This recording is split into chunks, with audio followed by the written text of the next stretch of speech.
Oh yeah.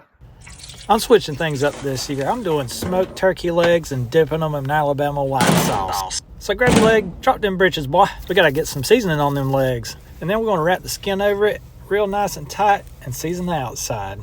I like to go over it with a little paprika there at the end. Gives it that nice red color. I mean, come on, look at that right there. That's perfect. For the sauce, I stuck with my hometown heroes, Duke's Mayonnaise. They make an excellent Alabama white sauce. And look at there, Pig Farmer Ben throwing smoke. I ran the OKJ Bronco at 225 for 90 minutes, and these bad boys are done.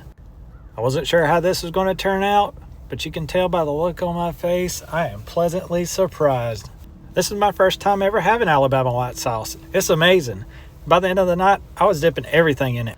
I didn't brine these. I took them straight out of the pack and onto the smoker. They were good, but if you brined them, they'll be even gooder. Y'all enjoy.